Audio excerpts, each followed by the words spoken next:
Hello, I am Lauren Kemper, and I'll be talking about Nuu-chah-nulth storytelling. The Nuu-chah-nulth people are a First Nations people that occupy the west coast of Vancouver Island and parts of Washington State. Many tribes make up this group, and although they're all different, I'll be talking about the Nuu-chah-nulth people in general. They did most of their hunting in the summer when food was abundant and used techniques such as smoking to preserve the food for the winter. They lived in longhouses that several families would live in. They'd be up to 40 feet by 100 feet large. And in these homes, the families would gather around the fire during long winter nights and share stories. So what makes these stories different from stories of other people?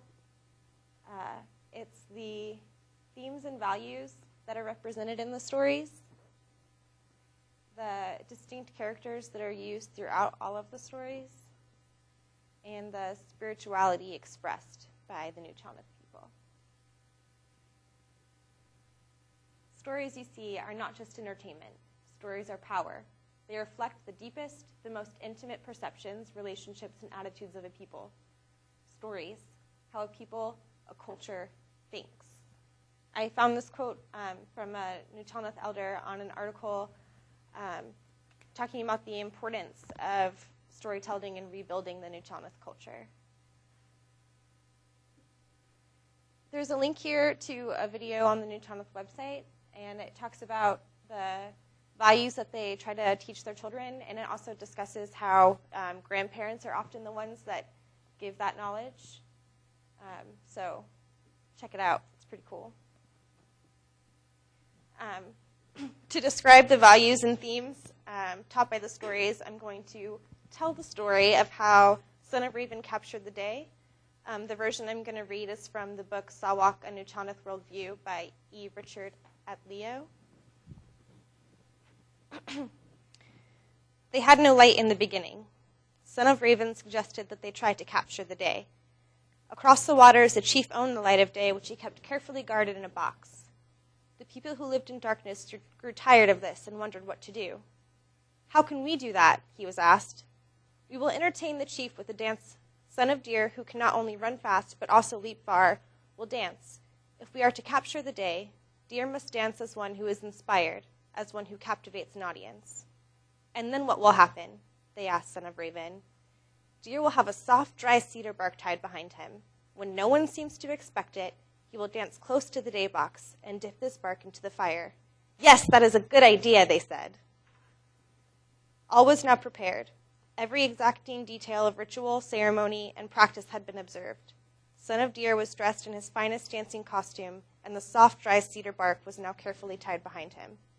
When they reached the other side, the dancing began. The chief and his people watched. At first, there was little evident interest in the dancing. This is usual. Highly accomplished people are not easily impressed. But gradually, Son of Deer's dancing began to take hold of his audience. He danced with inspiration fueled by the desire to fulfill a great need. He danced tirelessly, effortlessly, drawing strength from all those who lived in darkness. Now he danced by the day box. Without missing a beat, he dipped the dry cedar bark into the day box. Instantly it caught fire, and Son of Deer sprang for the door. But the chief and the people were quicker. Before Son of Deer could leap out of reach, the fire was snuffed out. Now the chief and his people knew that Son of Raven wanted the daylight. From now on, the day box would be more closely guarded. The people who lived in darkness regrouped. Go and get Wren, the wise one, Son of Raven said. When Wren arrived, he offered the following advice.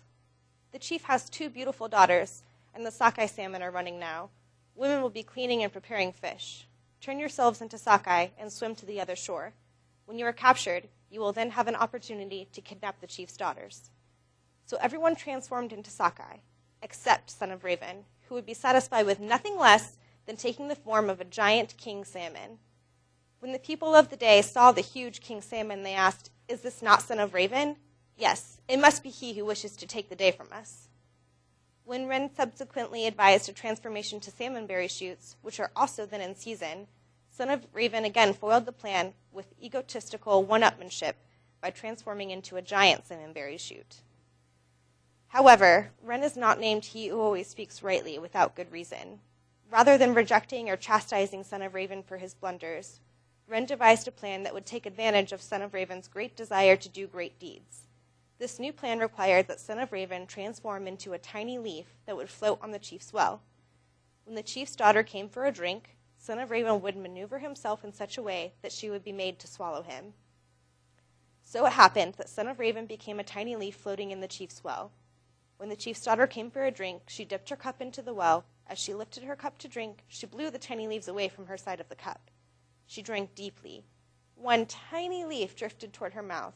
Before she could stop, she had already swallowed it. "Oh well, it's only a leaf," she thought. But not long after this, the daughter became pregnant. She wondered how it could have happened, for she had no husband. In due time, she bore a son. It was a crybaby. It cried so much that the mother and her relatives were very suspicious. "Is it not Son of Raven?" the old people asked. "It seems to cry too much to be one of us." But what if they were mistaken?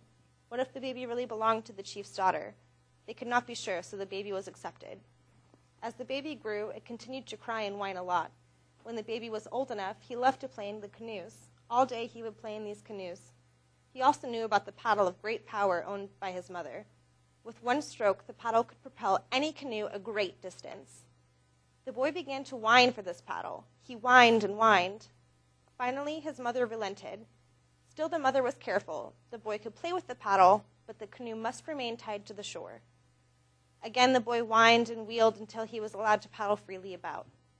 The boy was carefully watched, but nothing unusual happened. Gradually, the family began to trust him. Wasn't he just a boy who liked to play like other boys? One day, the boy began to play with the day box that sat in its usual well-guarded place. He wanted the day box to play with in his canoe. The chief would not hear of it. No, the boy must not play with the day box in his canoe. The boy pleaded. He cried. Over and over he wailed, "I want to play with the day box in my canoe. I want to play with the day box in my canoe. I want to play with the day box in my canoe." He got on everyone's nerves. Day after day, it was the same thing. "I want to play with the day box in my canoe." Finally, the grandmother, in exasperation, told the boy's mother, "You never have mercy on him. Let him play with the day box in his canoe." With the day box in his canoe, the boy was especially careful since he was closely watched. However, the boy did nothing unusual. He appeared content and happy simply to have the day box in his canoe while he played. Grandmother was happy, mother was happy, the incessant crying and whining had stopped. Meanwhile, among those who lived in darkness, Wren had sent some mice on an important mission across the waters to the shores of the chief who owned the light of day. During the night, the mice ate holes in all of the canoes except the one belonging to the boy. The next morning, the boy began to play with the day box again. He was being watched, but not so closely anymore. Then, all of a sudden, the boy gave a mighty thrust of his mother's paddle. Swiftly, his canoe raced over the water toward the other shore. The chief and his people panicked. They scrambled up for their canoes. One by one, as the canoes were launched into the deep, they sank. The mice had done a good job. As the boy neared the other shore, he began to uncover the day box very slowly. Now, for the first time, the people of darkness began to experience daylight. They looked and saw that it was Son of Raven who was coming to bring them the light. It grew brighter and brighter until the fullness of day was upon them.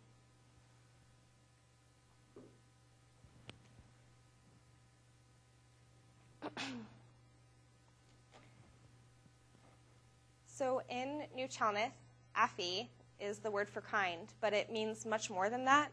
It also means that a person asks for help when it's needed and gives help when it's asked of them. In the story, the people who live in darkness have to work together and use all their strengths, whether it's the deer dancing gracefully or the mice chewing the holes or Raven becoming the baby. They all have to use their strengths in order to be successful in capturing the daylight. Another important value being taught is to be humble. When Raven's ego was too large, he ruins the plans, but when Raven transforms into a tiny, insignificant leaf, the plan succeeds. One must achieve greatness through selflessness. Respect is one of the most important teachings of the New Chalneth, one that must be taught at a very young age. The New Chalneth word for respect is isak, which is also the idea that all creation comes from a common origin and therefore all creation deserves respect. Wren in the story does not get angry with Raven or fault him because he respects that Raven is a completed creation and doesn't need to be improved upon.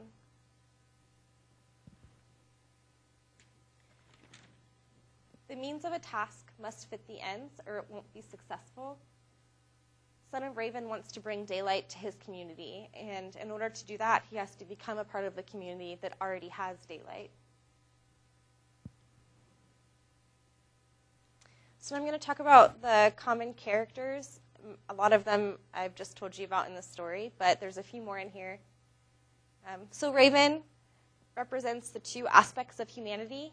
He's a trickster that often tries to take the easy way out and let his ego get in the way, but he also yearns to accomplish greatness and do great deeds.